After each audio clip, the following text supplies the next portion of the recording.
Hello everyone, this is Dr. Webb. So in the last video we reviewed exponential functions. In this video we're going to figure out how to take derivatives of them. So let's start off with a simple exponential function. We're going to try and take the derivative of just 2 to the x, right? And so we haven't done any derivatives like this at all, and so all we have right now to fall back on is the definition of derivative, the limit definition. So let's look at that, plug that in. So here's the limit definition. We're looking at as the change in x, as delta x goes to 0. This is what the limit definition gives us. So looking at this, in the top, we have 2 to the x plus delta x up here minus 2x. And so out of this top here, we can factor out a 2 to the x out of both terms, right? So this 2 to the x plus delta x, we can think about that as being 2 to the x times 2 to the delta x.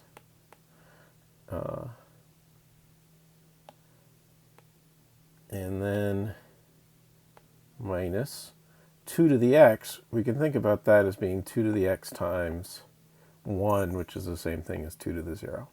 I'm going to leave it as 2 to the 0 for how we'll see in a minute. So both of these terms, we can pull out this 2 to the x. And if we do that, we get something that looks like this. Okay, and then this 2 to the x, we can pull this out of the whole limit because it doesn't have any delta x in it anymore. And what we're left with right here, this limit right here, the x is gone. It's only in terms of delta x. So this limit right here doesn't depend on x.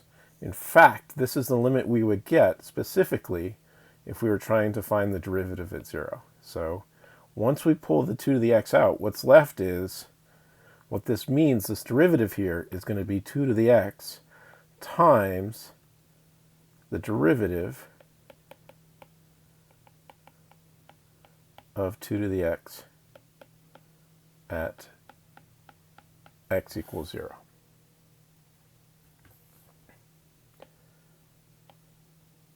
So what this means is that if we can figure out what the derivative of 2 to the x just at x equals 0 is, then we're going to know what the derivative is everywhere else just by multiplying by 2 to the x. Okay, so let's try and just look, computationally what that limit's going to be. Let's try and estimate this limit. Okay, so if I plug in 0.1, that's pretty close to 0. Well, you get 0.717. If you get a little bit closer to 0, goes under 0.7, still 0.69555. Get even smaller, gets a little bit smaller, 0.69338. We're doing limit to 0, so we should also check negative things getting close to 0. If we do minus 0.001, we get a little bit less than 6.29. So this limit here is somewhere in between. Limit is probably between these. Okay, so the derivative value of this limit is some number 0.69 something something something. Probably either a 2 or a 3 next. Okay, so that's about as far as we can get with 2. Now if we start with 3 to the x, use the same limit definition, we can do the exact same thing where we pull out a 3 to the x, and we're left again with, this is representing the derivative at x equals 0 of 3 to the x. And so let's see what happens. Let's try and estimate this limit of the derivative 0. And so we plugged in the same values.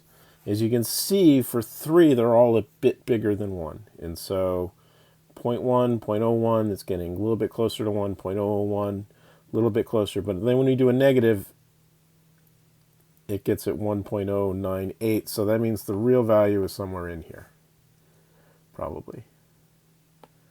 So the value is in between these. Okay, so when we tried to do it with the base 2, we ended up with something that was 0.69. When we plugged it in with the base 3, we ended up with something a little bit bigger than 1. So maybe this means that if there's some number between 2 and 3 where this limit is exactly 1, right? So between 0.69 and 1.09, it's a little bit closer to 3. So let's start trying out other bases and just figuring out this limit and see if we can find some magic number that makes this limit 1. Okay, so we're a little bit closer to 3, so maybe let's start off with 2 3/4. So 2.75, we plug in and estimate this limit. We get that it's 1.01160, so that's closer to 1, but a little bit too big. So let's make it a little bit smaller. Maybe let's try 2.71. Up. Then now it's 0.9969, so that's really close. That's within a little bit more than 3/1000ths. So let's inch that up a little bit higher. Maybe 2.718. Oh, now it's 0.99989, so that's just a little bit more than 1/10,000th away. And so we can keep doing this over and over again, testing out, what the next digit should be, and we end up with this. We can get this infinitely long string of numbers, but it's 2.71828, blah, blah, blah, blah, blah, going on forever. We can keep working it back and forth to get this number that makes the limit exactly 1, right? And so what this means is that if I have an exponential function where this is my base, then that's giving me that the derivative at x equals 0 is exactly 1.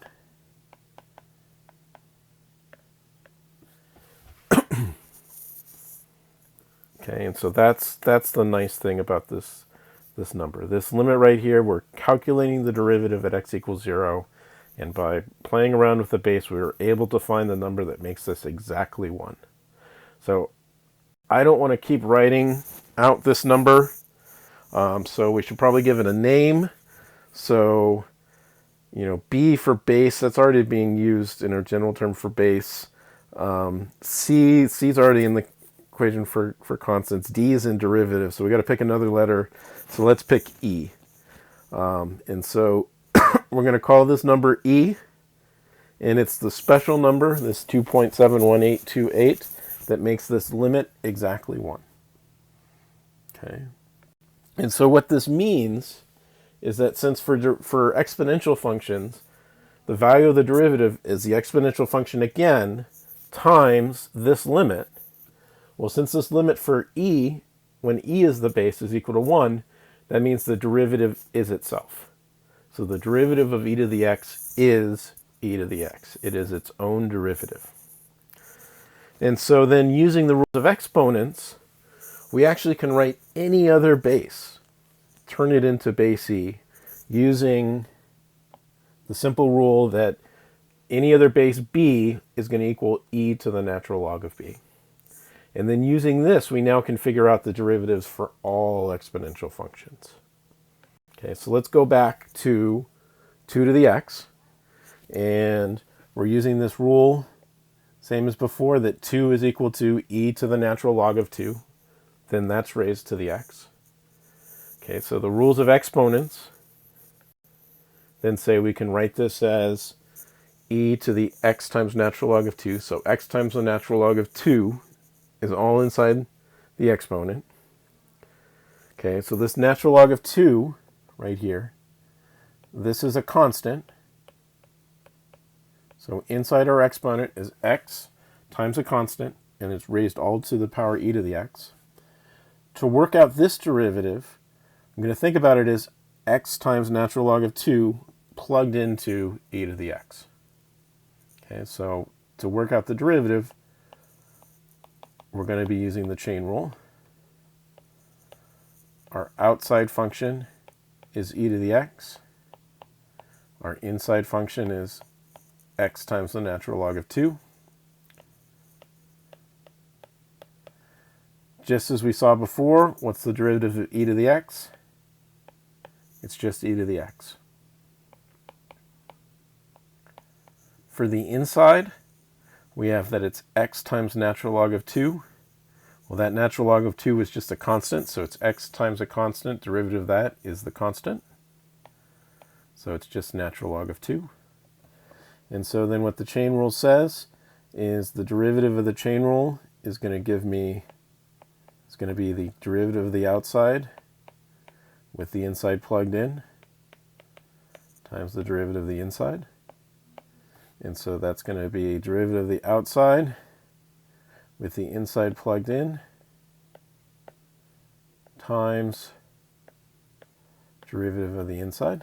So e to the x times natural log of 2 times natural log of 2. It would be nice to write this cleanly. Voila. E to the x natural log of 2 times natural log of 2. And then, as we saw before, e to the x natural log of 2, that's the same thing as 2 to the x. E to the x natural log of 2, that's the same thing as 2 to the x. And so we can rewrite it as 2 to the x times natural log of 2. And if you think back about the way that we started this video, that actually means that this number that we got working out that limit, that is the natural log of 2.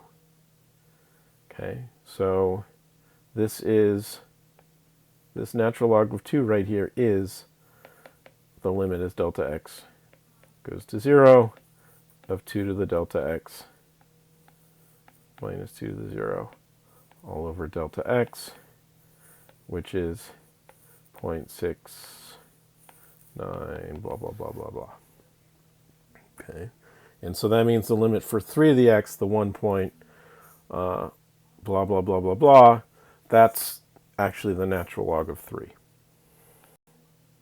Okay, so, especially when we're doing calculus, because e to the x is its own derivative, it is such a nice, wonderful function to take a derivative of because it is just itself when you take the derivative.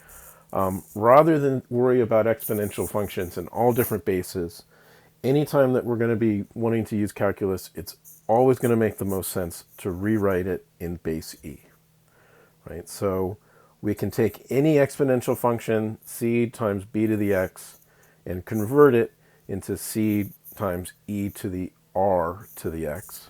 Right? And so really what we're doing here is b is getting swapped out with e to the r.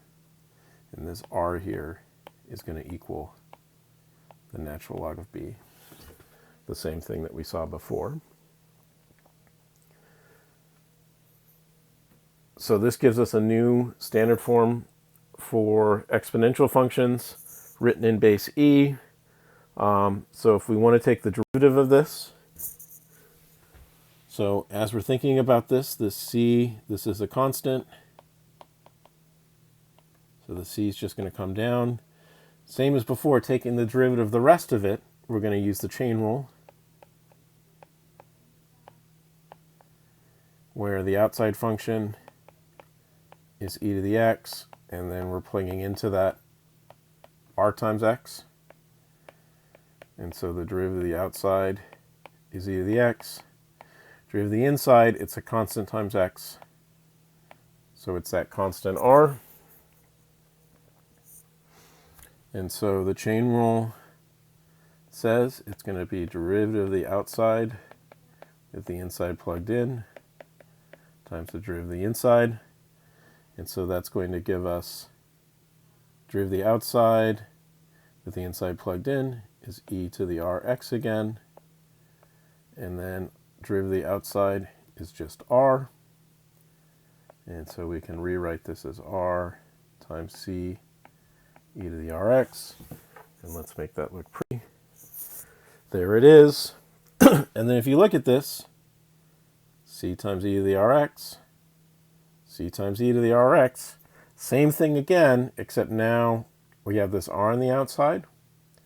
So the value of the derivative here just is the function again times r. So we have f prime of x is equal to r where r is the coefficient of x inside f of x, times f of x. Well, if I want to solve for r here, say, r is going to be f prime of x divided by f of x. This quantity, f prime of x over f of x, has a special name. It's called the relative rate of change, or sometimes it's called the instantaneous growth or decay rate.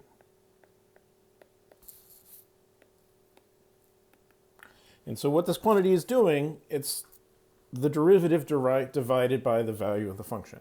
So it is comparing the size of the derivative to the size of the value of the function. And often this is a much more natural way to think about how quantities are changing, or to compare two quantities that are changing based on this relative rate of change. And so when you talk about things growing at a certain percentage rate, you're talking about the relative rate of change. And so if some quantity is growing at, say, 5% per year, then we're talking about r is equaling, well, 5% is 0.05. So this growth rate corresponds directly to the relative rate of change. They are talking about the exact same thing. And in general, for these relative rates of change, if our r is positive, that means that we have growth.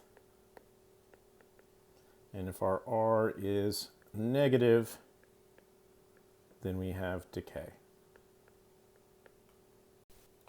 So let's circle back to think again about exponential functions. One way to think about exponential functions are functions where the relative rate of change is a constant. And so in this case, it's r.